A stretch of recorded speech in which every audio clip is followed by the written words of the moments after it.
साथियों नमस्कार। साथियों, यदि आप नए हो तो चैनल्स को सब्सक्राइब कर देवे।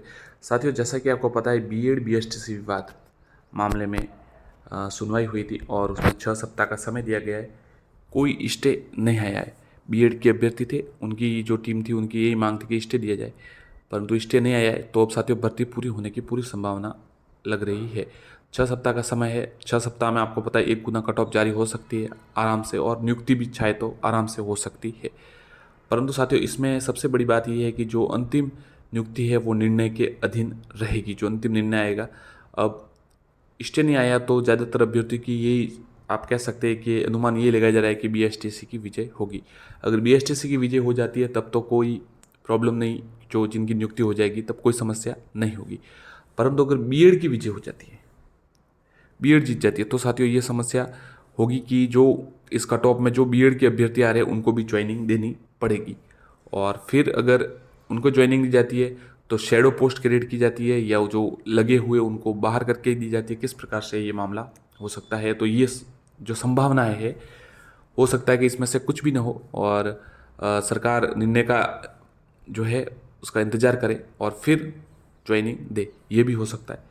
और ये भी हो सकता है कि ज्वाइनिंग दे दी जाए और अंत में बीएसटीसी विजय हो जाए, तब कोई समस्या नहीं। बीएड विजय हो जाए तो कोई दूसरा रास्ता निकाला जाएगा, क्योंकि अगर बीएड विजय हो जाती है तो उनको ज्वाइनिंग तो देनी पड़ेगी ही, क्योंकि जो निर्णय है, जो नियुक्तियाँ है वो उसके निर्णय के अधीन रहेगी। ज़्यादातर मामलों में ये होता है, कई बार साथियों आपको पता ही है, जैसे एडिशनल विषय है उसमें भी ऐसे ही हुआ था कि उन्हें नियुक्ति दी गई, और अब जैसे सुप्रीम कोर्ट में मामला चल रहा है, माननीय सुप्रीम कोर्ट जो निर्णय आया था उसके अधीन, तो जो लग चुके हैं उन्हें आउट अब संभव नहीं है कि उन्हें बाहर किया जाएगा, क्योंकि 2-3 साल हो चुके। तो हो सकता है कि शेडो पोस्ट क्रिएट की जाए अगर निर्णय विपरीत आए तो। अगर सही निर्णय आ जाता है तो कोई समस्या नहीं। तो इस प्रकार से साथियों अब ये जो मामला है, अब इसमें देखना होगा कि किस प्रकार से होता है, आगे उनकी नियुक्ति दी जाती है या फिर अंतिम निर्णय का इंतजार किया जाता है। जो साथी एडिशनल मैटर पर पूछ रहे थे तो उनके लिए साथियों ये है कि 10 मार्च को सुनवाई थी, नहीं हो पाई, 21 अप्रैल को नेक्स्ट डेट मिली है। आपको पता ही है वहाँ पर जो समय लगता ही है, और अब 21 अप्रैल को सुनवाई होगी और उसके बाद भी हो सकता है और कोई आगे की डेट मिल जाए।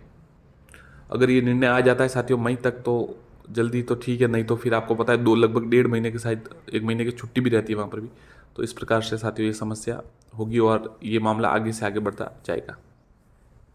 जो सभी एडिशनल के साथी है वो इसका इंतजार कर रहे हैं। और सबसे बड़ी बात एक साथियों ये होगी कि जो एडिशनल विषय है उसमें सेकंड ग्रेड का जो अब विज्ञप्ति आने वाली है उसमें किस प्रकार से इसको रखा जाता है। उन्हें उसमें एक जो पहले विज्ञप्ति आती थी उसमें साफ कॉलम लिखा था कि अतिरिक्त वाले के लिए अलग इस प्रकार से फॉर्म भरे, आप सब्जेक्ट से भर सकते हैं।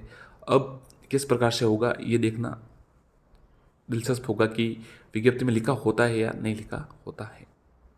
इसके अतिरिक्त जो रीट 2022 है 62,000 पदों पर होने वाली है, उसमें 23-24 जुलाई को होगी ये परीक्षा। और अब की बार पुख्ता इंतजाम करने की बात की जा रही है कि बिल्कुल बहुत ही कड़े इंतजाम किए जाएंगे ताकि जो पहले समस्या आई वैसी नहीं आए।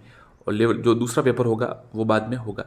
इसमें एक जानकारी मिल रही है कि जो ये भी पूर्णतः ये हम नहीं कह सकते सत्य है, परंतु जानकारी जिस प्रकार से जो ट्वीट आया था और उसके अनुसार पता चलता है कि जो मेन एग्जाम होगा उसके ही सिर्फ नंबर जुड़ेंगे, और जो टेट है उसको सिर्फ क्वालिफाई करना पड़ेगा, यानी 90 से ऊपर जो लाएंगे वो क्वालिफाई हो पाएंगे। जबकि 2012-13 में जो उसमें 20% टेट के जुड़ते थे अंक, तो अब की बार ऐसी संभावना कम लग रही है। यद्यपि सबकी मांग यही है कि इसमें थोड़े अंक जुड़ने चाहिए ताकि दोनों एग्जाम जो परीक्षा है उनका महत्व बना रहे। भले कम ही जुड़े परंतु जुड़ने चाहिए ताकि दोनों एग्जामों का जो है महत्व बना रहे।